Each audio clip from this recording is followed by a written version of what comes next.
retrouve pour un nouveau tuto vidéo pour Graffiti Girl. Je vais réaliser une couronne de fleurs. Vous allez voir ça, en ce moment je suis très fleur. Voilà, je suis vraiment dans le printemps, tout ce qui est fleuri. Et j'avais envie de réaliser un projet tout autre que celui que je vous ai déjà proposé, donc avec mon mini album scrap. Et ce n'est pas non plus de l'art journal. Donc là, on est vraiment sur quelque chose d'intermédiaire. Donc pour ce projet, je vais utiliser des planches de Graffiti Girl.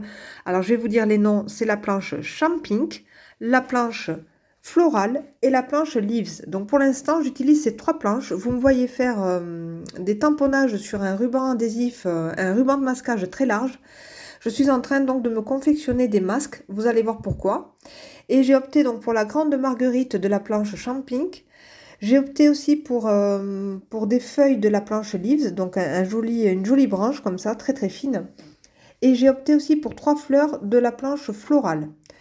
J'ai choisi différentes tailles et différentes formes afin de créer vraiment quelque chose de sympathique. Et vous voyez que je découpe là maintenant tous mes petits tamponnages avec mon petit ciseau. Et ça va vraiment me faire des petits masques qui vont me servir tout au long de ce projet. J'ai découpé un carré de 20 cm par 20 cm dans du papier aquarelle XL Canson et là je mesure le centre de ma feuille. Je vais protéger, si vous voulez, ce tout petit point avec un petit morceau de post-it que je vais découper parce que je vais me servir de mon compas pour tracer 2 cercles et je ne veux pas que la pointe endommage mon papier. Je fais un premier cercle, donc là j'ai choisi 9 cm. Et puis, je choisis un deuxième cercle intérieur à 5,5. Voilà. Vous allez voir, ça permet en fait de rester équilibré dans la couronne de fleurs et d'avoir un résultat assez homogène. Voilà, je procède toujours comme ça pour mes couronnes de fleurs. Ça m'aide beaucoup à suivre les lignes en fait et avoir une jolie forme à la fin. Je prends mon bloc acrylique et j'encre mes tampons cette fois-ci directement donc, sur ma feuille avec la Versafine noire. Donc là, j'ai pas tout à fait réussi mon tamponnage. Donc ça arrive souvent quand on se sert du papier aquarelle. C'est pas forcément évident de faire des tampons assez très nets. Et là, comme cette petite marguerite est pleine de lignes, comme ça, pleine de petits détails, c'est pas évident. Donc en fait, pour la deuxième, je me mets carrément debout pour appuyer de toutes mes forces. Et là, ça fonctionne très bien. Donc je vais déjà voir ces 3 grandes marguerites. Là, je viens placer mon masque parce qu'en fait, je vais continuer tout au long de la couronne à travailler de cette façon. C'est-à-dire que je vais mettre mes masques et je vais ajouter des fleurs à droite, à gauche, voilà, en dessous d'un motif ou au-dessus d'un motif. Et je sèche bien au heat gun parce que la Versafine, on s'en met plein les doigts. Et après, on peut vraiment tacher sa feuille et c'est vraiment dommage parce qu'après, ça part pas. Donc, vous allez me voir de temps en temps mettre des coups de gomme. Donc, quand c'est pas trop, ça part bien. Mais faites attention à ça. Quand vous voyez que vous avez vos doigts sales, allez vous laver les mains parce que la Versafine, ça pardonne pas et ça marque toujours et c'est vraiment dommage. Surtout que là, mes petits masques comme ça sont avec la Versafine qui est encore un peu fraîche. Donc, j'ai tendance à me salir les doigts. Donc, je fais attention. Pour tout ce qui est petit tamponnage un petit peu loupé, c'est pas grave. Vous me voyez faire, je prends un petit stylo, alors ça peut être ou un Pigma Micron, ça peut être voilà, un petit feutre fin comme ça. Et vous pouvez tout à fait rattraper le dessin, il n'y a pas de souci, hein, en vous appliquant. Faut vraiment pas avoir peur et c'est pas parce que vous avez loupé un tamponnage que la couronne est ratée. N'hésitez pas à reprendre avec votre petit stylo fin. Alors là, vous me voyez avec la basket de la fameuse planche Junts. Alors, vous vous demandez ce que je suis en train de faire. Mais en fait, dans mon idée, c'était vraiment donc de créer une couronne de fleurs. Mais j'avais vraiment envie aussi d'apporter cette petite touche Graffiti Girl comme ça, très originale, avec cette petite basket que j'adore. Voilà, donc cette basket, elle me fait toujours penser à la marque, donc j'aime beaucoup. En plus, ma plus grande des filles est vraiment fan de ces baskets, de ce modèle de basket. Elle en a de plusieurs couleurs. Moi aussi d'ailleurs, des rouges et des pailletés. Et c'est vrai que je voulais vraiment apporter cette touche d'originalité à cette couronne de fleurs qui serait plutôt classique. Donc je ne sais pas encore comment je vais les utiliser, si je vais les tamponner directement sur ma couronne ou bien si je fais des tamponnages que je viendrai après découper. Je ne sais pas encore à cette étape-là du projet ce que je vais faire, mais en tout cas, je sais que je vais m'en servir. Donc ce travail de couronne, en fait, il est vraiment axé sur un travail de masquage. Donc, faut vraiment, vraiment faire la première étape de fabriquer tous ces petits masques avec les fleurs. Et vous allez vous en resservir tout le temps, et c'est ce qui vous permettra d'avoir un bel ensemble. J'aurais pu aussi opter pour la solution en fait de tamponner, de venir découper chacune des fleurs et de me faire un montage en relief. Donc ça aurait pu être aussi très sympa avec des feuilles en relief et tout ça. Mais là, c'est vrai que je voulais vraiment faire quelque chose de plat. Et voilà, je voulais vraiment utiliser cette technique parce que finalement, c'est assez facile et on arrive à avoir un résultat plutôt pas mal. Les petites branches là de la planche Leaves, donc cette petite branche, elle est vraiment très belle, elle est très délicate, tout en finesse et elle apporte de la légèreté à la couronne. C'est pour ça que j'ai choisi vraiment des très grosses fleurs avec la marguerite. J'ai choisi d'autres fleurs sur la planche florale avec notamment ce petit trio de fleurs tout petit qui apporte aussi voilà, de la diversité dans les éléments de la couronne. Donc là, mes petites baskets, on en est où? Donc finalement, j'ai pris un morceau de papier aquarelle assorti, une chute, et je suis venue faire mes tamponnages de baskets comme ça avec la Versafine noire. Et j'en ai fait donc au total 6. Bon, enfin, j'en ai fait plusieurs, certaines qui n'ont pas forcément réussi, mais d'autres mieux. Donc j'ai gardé les plus jolies. Et je vais vraiment les mettre deux par deux à trois endroits différents de la couronne. Donc vous voyez qu'en fait, j'avance vraiment petit à petit dans le processus. Je continue ma couronne de fleurs et j'essaye de voir comment je peux avancer. Et en fait, il faut vraiment que je la termine, cette couronne de fleurs, parce que je viendrai mettre mes baskets par-dessus les fleurs. Là, ça va vraiment être le seul élément que je vais venir mettre par-dessus. Sinon, tout le reste, c'est vraiment sur un seul plan. Donc voilà pour ces petites baskets. Pour les petites branches, souvent, je n'encre que le bout de la branche, puisque c'est vraiment les dernières feuilles qui m'intéressent. C'est celle-ci que je cherche, sinon la branche est vraiment trop grande. Et je veux vraiment qu'il y ait juste deux, trois petites feuilles comme ça qui sortent de derrière les fleurs à chaque fois. Vous voyez que ça donne vraiment un côté très aérien, je trouve, à la couronne. Ces petites feuilles, elles sont très belles. C'est vrai que je vous propose vraiment beaucoup de projets avec des fleurs en ce moment, donc je suis très inspirée par les fleurs. J'aime beaucoup. Et vous allez voir que pour la colorisation, je vais vous proposer une colorisation pour changer cette fois-ci aux aquarelles. Voilà, donc ça va changer un petit peu. Voilà, ça vous permettra, si vous n'avez pas de crayon de couleur, comme dans le projet précédent, j'avais fait une colorisation de fleurs au crayon de couleur Prismacolor. Donc là, si vous n'avez pas de crayon de couleur, c'est pour vous montrer qu'aux aquarelles, c'est tout à fait possible de réaliser quelque chose de sympa aussi. Voilà, donc vous voyez, j'hésite vraiment pas avec mon petit feutre fin noir à reprendre tous les tamponnages qui ne sont pas réussis. On ne peut pas tout réussir du premier coup, c'est pas possible de cette façon. Donc il ne faut pas avoir peur de reprendre le tampon, le dessin du tampon. Puisque souvent, on voit quand même les lignes, même si elles ne sont pas super bien réussies, on arrive quand même à les deviner et à les retracer sans aucun problème. Veillez juste à ce que la taille de la mine du feutre fin soit vraiment assortie au trait du tampon concerné. Voilà, c'est juste ça, comme ça passera vraiment incognito.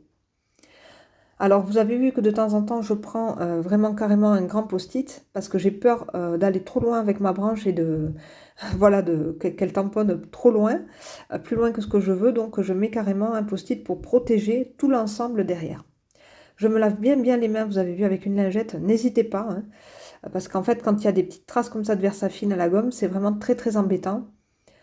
Ça part si c'est léger, mais avec la gomme, ça part pas après si c'est vraiment trop fort. Notre couronne est terminée, il faut maintenant la mettre en couleur et pour ça on va utiliser les aquarelles. Donc vous pouvez utiliser n'importe quelle sorte d'aquarelle. Pour la colorisation, franchement je ne vois pas un grand intérêt à avoir des aquarelles extra fines. Je pense qu'une palette d'aquarelles fines peut tout à fait faire l'affaire. Vous pouvez aussi utiliser vos Distress Oxide et vous en servir avec un pinceau pour venir faire la colorisation. Le résultat sera vraiment plus ou moins le même. Voilà. Bon, moi j'utilise mes aquarelles parce que j'ai cette palette et je suis vraiment en immersion totale dans les aquarelles en ce moment avec les fleurs. Donc j'utilise cette palette, c'est vraiment ma palette à moi que j'utilise très régulièrement. Et là, vous voyez, je fais une mise en couleur avec un jaune. Donc ça, c'est un jaune un petit peu ocre moutarde. Il est très joli. Je vais pas vous expliquer toutes les couleurs que j'utilise, parce que la vidéo ne porte pas forcément sur l'aquarelle, voilà. Donc c'est un jaune, alors vous pouvez utiliser un jaune moutarde, vous pouvez utiliser n'importe quel jaune. Pourquoi pas utiliser un jaune, beaucoup plus clair, par exemple, si vous avez envie de faire quelque chose de très pastel. Pour les petites feuilles, là, je viens, appliquer, du vert. Donc là, j'ai fait un petit mélange, pour avoir un vert assez naturel dans les kakis. Pour, alors là, je vais faire quoi? Voyons, je nettoie un petit peu ma petite fleur en porcelaine et je vais utiliser une couleur, un peu corail comme ça, pour les grandes marguerites. Donc en fait, pour chaque fleur, je vais utiliser une couleur spéciale. Donc ça permet à l'œil d'avoir une visibilité, plus facile de la couronne et de comprendre mieux l'ensemble, je trouve, de faire chaque catégorie de fleurs de la même couleur. Donc toujours pareil, c'est-à-dire qu'on commence de l'intérieur de la fleur en foncé et on finit par quelque chose de plus clair sur les extrémités. C'est le plus facile pour la colorisation, je trouve. Et donc en fait, c'est exactement la même façon que la colorisation, au crayon de couleur, au feutre alcool, etc., etc. Moi, j'utilise, quand même, je vous dis, pour celles qui veulent savoir, quand même, j'utilise un pinceau en taille numéro 8. C'est un pinceau, Black Velvet. C'est un très bon pinceau aquarelle puisque j'ai pas mal, enfin, là, de pinceaux, de belle gamme en ce moment. Donc, c'est un numéro 8. En fait, il permet d'avoir une pointe très très fine, de garder énormément d'eau et voilà, d'emprisonner les pigments, vraiment de façon, considérable. Donc, un très très bon pinceau. Vous pouvez utiliser, voilà, un pinceau, on va dire, de taille moyenne. Ça sera vraiment, très très bien pour toutes les colorisations, que ce soit les feuilles ou les fleurs. Voilà, en utilisant toujours la pointe bien fine du pinceau pour les feuilles et puis après, l'intégralité du pinceau pour les autres fleurs avec les gros pétales. C'est un pinceau qui est en poil, d'écureuil mixé avec des poils en nylon. Voilà, donc c'est un pinceau mixte. Voilà pour la petite parenthèse sur le pinceau et sur la palette d'aquarelle. Je ne vais pas donc m'étendre sur toutes les couleurs utilisées, vous avez vu, vous pouvez tout à fait reproduire ces couleurs avec n'importe quel médium. Moi, j'ai choisi vraiment ce trio de couleurs pour, voilà, pour créer quelque chose d'assez gai, assez printanier. Alors là, je mets les petites, alors elles sont trop trop jolies, ces petites fleurs comme ça, elles font partie de la planche florale, je vous le disais tout à l'heure. C'est comme un petit bouquet, avec 3 fleurs et des petites feuilles autour, c'est très joli, c'est des toutes petites, marguerites. Je les trouve trop belles et j'ai décidé de les faire, en rouge aussi, assorties aux grandes marguerites. Alors, là, vous voyez que je reviens reprendre de la couleur pure dans ma palette d'aquarelle pour intensifier quelques pétales. Donc ça crée, si vous voulez, un jeu d'ombre et de lumière sur la fleur. Donc c'est très intéressant et ça, vous pouvez, tout à fait, le réaliser, de n'importe quelle, manière, avec n'importe quel médium. Donc voilà pour la colorisation. Je viens toujours, mettre un petit peu de jaune sur les feuilles par-ci et par-là pour que les feuilles ne soient pas toujours de la même couleur non plus. C'est pour ajouter une variante au niveau de la colorisation. Il y a des feuilles vert kaki, des feuilles un petit peu plus dorées, un petit peu plus vertes. En fait, comme dans la nature, hein, elles ne sont pas toutes du même vert et puis ça dépend de la lumière, ça dépend plein de choses. Là, je reprends mes marguerites en venant prendre de l'aquarelle pure dans le godet et je viens placer sur quelques pétales vraiment de la couleur pure comme ça pour créer un effet toujours voilà, de relief, de texture au niveau des pétales. Voilà, donc ces fameuses marguerites, trop trop belles. Elles sont vraiment magnifiques, elles sont grandes en plus. Donc ça, c'est la planche Champing qui nous propose ces grandes marguerites. Ça, c'est les petites fleurs de la planche florale en bleu turquoise aussi, elles sont très très jolies. Alors celles-ci, par contre, elles ont beaucoup de lignes. Je trouve que la fleur est assez sombre, donc c'est pas grave. Vous allez voir que je vais venir l'éclaircir par la suite avec, mes Posca blancs. Donc j'utilise toujours mes petits Posca fins, donc c'est les PC1M en pointe 0,7 mm.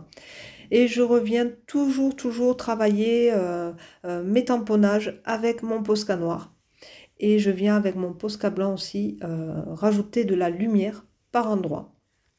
Donc vraiment des basiques, des essentiels à avoir dans n'importe quel projet, que ce soit de l'art journal, dans du scrap, ou bien dans des projets comme ça pour des couronnes de fleurs, des compositions florales. C'est vraiment, voilà, quand on travaille avec les tampons, je trouve que c'est indispensable. Moi, je ne pourrais pas m'en passer.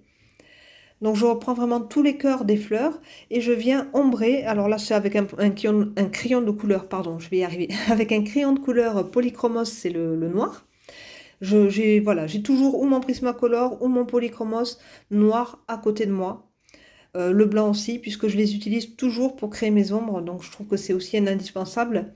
Avoir un bon crayon comme ça, assez gras, ça permet vraiment d'apporter de l'ombre là où on veut. Donc c'est vraiment essentiel aussi. Alors sur certains pétales, je viens ajouter de la lumière avec ce fameux Posca blanc et je n'hésite pas à venir sur ces fleurs bleues qui pour moi ont vraiment des lignes noires et ont tendance à foncer un petit peu la feuille, donc on voit pas forcément la fleur, pardon, le pétale, et on voit pas forcément la couleur que j'ai posée dessus. Vous voyez, le bleu, il est assez voilà, il y a beaucoup de noir dessus, donc je n'hésite pas à venir avec mon Posca blanc vraiment reprendre toutes les lignes à côté des lignes noires en fait en blanc pour apporter vraiment de la lumière à ces fleurs bleues. Je viens faire aussi les petites étamines avec mon petit Posca blanc sur les fleurs jaunes et je reviens faire tout le centre de ma marguerite, la grande, avec des tout petits points comme ça de blanc. Donc j'ai déjà ajouté du noir et je reviens avec des tout petits points blancs minuscules à l'intérieur pour vraiment ajouter du détail et refaire sortir le cœur de la fleur. Je mets un petit peu de Posca blanc sur les feuilles également pour apporter de la lumière. Il est temps maintenant de venir placer mes petites baskets. Alors je les ai classées deux par deux, comme une paire en fait. Et si vous voulez, l'étoile, on n'est pas censé la voir sur... il faudrait qu'on voit l'étoile sur une chaussure et l'étoile, faudrait pas qu'on la voit sur la deuxième. Donc en fait, je décide de venir cacher la première par une autre par-dessus pour pas qu'on voit les deux étoiles. Parce que sinon, c'est le même pied. Donc je décide de les laisser en noir et blanc et puis finalement ça ne me convient pas, donc je vais faire une petite colorisation avec mes crayons de couleur Prismacolor et je décide de les faire toujours en clair, donc elles seraient un petit peu dans les beiges en fait, on va dire. Donc je viens avec un crayon beige créer une petite ombre, je laisse le centre de la basket assez blanc et je fais le contour en noir. Voilà pour la colorisation assez succincte de mes baskets. Ça m'a pris du temps, il y en avait 6, mais voilà, j'ai pas pu vous refaire à nouveau un moment très approfondi sur cette colorisation, puisqu'on a déjà passé beaucoup de temps sur les fleurs. Voilà, vous verrez de toute façon avec les photos à la fin de la vidéo, les baskets de plus près. Et je viens donc les coller, comme je vous ai dit, deux par deux, avec une chaussure qui vient se mettre devant l'autre. Elle cache un petit peu la chaussure du dessous, comme ça on a l'illusion que c'est vraiment la paire. Voilà pour le petit détail Graffiti Girl de ma couronne fleurie. Je vais maintenant utiliser, alors là j'ai tamponné hors caméra deux petites croix d'une planche de tampon qui s'appelle Cadre. Je les aime beaucoup. Et puis maintenant, je viens faire une petite étiquette avec le mot J'adore. Alors ça, le mot J'adore, il vient d'une planche de tampon qui s'appelle Délicatesse, avec plein d'écritures vraiment très très fines, très très jolies. Là, je place mes petites croix. Je les ai aussi colorisées. Je les ai pas laissées en noir et blanc. Je les ai mises en couleur comme les baskets, avec un petit peu de beige, un petit peu de noir pour que ce soit pas noir et blanc. Voilà, je voulais vraiment que ce soit quand même bien ombré et que ce soit assorti au basket. Par contre, l'étiquette, je la laisse en noir et blanc. Mon projet est terminé, j'espère qu'il vous plaît. En tout cas, moi, j'adore. Voilà, c'est vrai que quand j'ai vu cette écriture avec l'expression j'adore sur cette planche délicatesse, j'ai vraiment flashé et je me suis dit c'est tout à fait ce qu'il me faut. Donc j'ai fait cette petite étiquette, puisque dans la vie je dis toujours j'adore, je dis toujours magnifique. Donc voilà, ça me correspondait tout à fait. On voit de plus près tous les éléments de la couronne, les grandes fleurs, les plus petites, les branches et vous voyez aussi la colorisation des baskets de plus près. En tout cas, un projet plein de féminité, plein de douceur, avec un petit côté printanier et en même temps avec un petit côté urbain, toujours décalé et plein de modernité. Un grand plaisir de travailler avec les produits Graffiti Girl. Je vous dis à bientôt!